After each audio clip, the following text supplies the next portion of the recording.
जहाँ एक बार चलेगी दोबारा।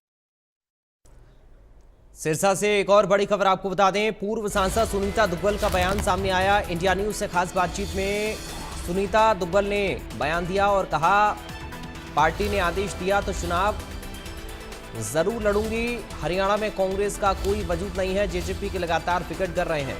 कांग्रेस जेजेपी पर निशाना साधा है। सुनीता दुग्गल ने जेजेपी नेता अपनी पार्टी के अस्तित्व के बारे में सोचे। उन्होंने कहा, सिरसा की पूर्व सांसद सुनीता दुग्गल ने इंडिया न्यूज से खास बातचीत की है। इस दौरान सुनीता दुग्गल ने कहा कि यदि बीजेपी हाईकमान चुनाव लड़ने के लिए आदेश देगा तो चुनाव जरूर लड़ूंगी। कांग्रेस पर निशाना भी साधा और सुनीता दुग्गल ने कहा कि हरियाणा में कांग्रेस का कोई वजूद नहीं है। जेजेपी विधायकों की पार्टी छोड़ने पर सुनीता दुग्गल ने कहा कि जननायक जनता पार्टी के लगातार विकेट गिर रहे हैं। जेजेपी नेता अपनी पार्टी के अस्तित्व के बारे में विचार विमर्श करें।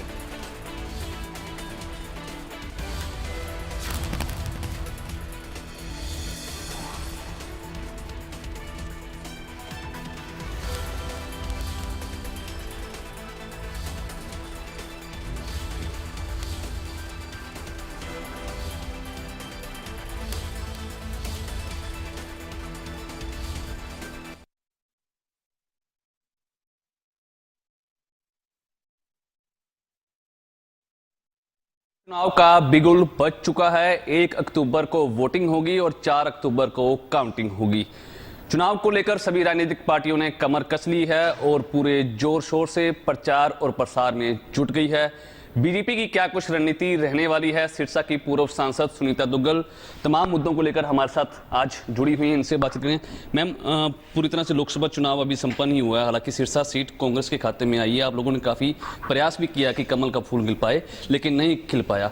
अब सिरसा की 5 या जिले की या लोकसभा की 9 सीटें हैं, उसमें अब कमल का फूल किस प्रकार की परफॉर्मेंस उसकी रहने वाली है?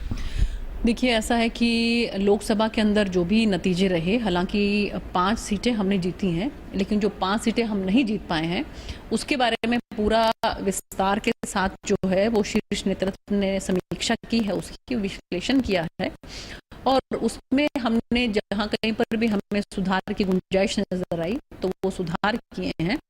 उन सब बातों को ध्यान में रखते हुए और खासकर अगर मैं कहूं कि माननीय मुख्यमंत्री नायब सिंह सैनी जी के नेतृत्व में जिस तरह से एक के बाद एक घोषणाएं हुई और एक के बाद एक हमारे, चाहे किसान भाइयों की बात करें, चाहे हम सरपंच भाइयों की बात करें, चाहे हम माताओं बहनों की बात करें, कि जो काम हो रहे हैं तो उससे मुझे लग रहा है कि जो है लोगों के अंदर फिर से ये बात जो है रुझान आ रहा है कि भारतीय जनता पार्टी तीसरी बार फिर से जो है नायब सिंह सैनी जी के नेतृत्व में सरकार बनाएगी। दिग्विजय चौटाला हमेशा कहते हैं कि जो नायब सिंह सैनी आपके प्रदेश के मुख्यमंत्री हैं, पंजाब के चन्नी साबित होंगे।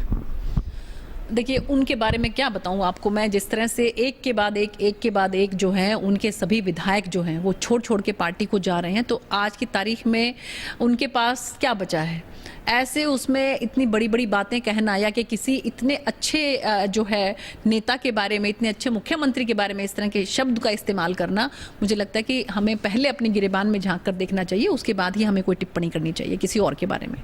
कांग्रेस अब लगातार धरातल पे चुनावी प्रचार में जुट गई है। दीपेंद्र हुड्डा अपनी यात्रा निकाल रहे हैं, शैलजा भी अपनी कहीं न कहीं अलग से यात्रा निकाल रहे हैं। उनका साफ तौर पर दावा है कि लोकसभा चुनाव में बीजेपी हुई हाफ, विधानसभा में बिल्कुल होगी साफ।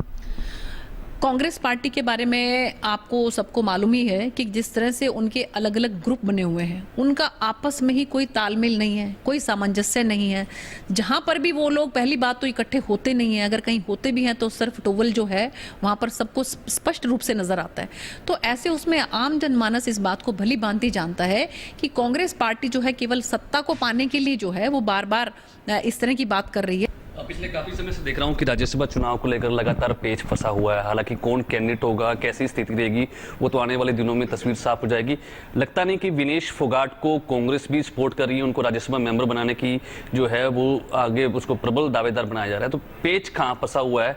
क्या विनेश फोगाट कैंडिडेट हो सकती है मायावती, या फिर बीजेपी की तरफ से क्या स्टैंड रहने वाला है? जहां तक बात राज्यसभा की है, तो जहां तक मुझे ज्ञात हुआ है कि कुछ उम्र की कुछ ऐसी बात है कि जिसमें वो इसमें जो है राज्यसभा की उसके लिए हाँ जो नहीं वो उसके अंदर कैपेबल हो पा रही हैं।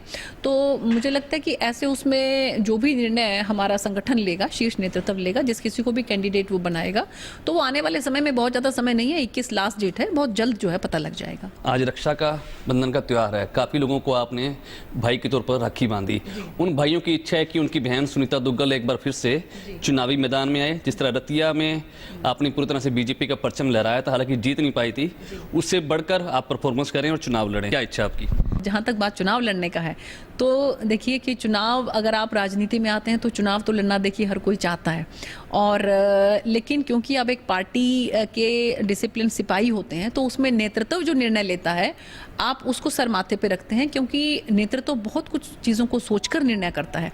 तो हम जो है, जो भी शीर्ष नेतृत्व हमारे लिए जो है निर्णय करेगा, उसको बड़ी शिद्दत के साथ और बड़ी ईमानदारी के साथ निभाएंगे। बहुत बहुत धन्यवाद। तो ये थी सिरसा की सांसद सुनीता दुग्गल, जिनका साफ तौर पर कहना है कि बीजेपी जो फैसला उनके चुनाव लड़ने के संदर्भ में करेगी उसको पूरी तरह से फॉलो किया जाएगा। इसके साथ साथ कांग्रेस पर और जेजेपी पर भी सिरसा की पूर्व सांसद सुनीता दुग्गल ने कड़ा प्रहार किया है।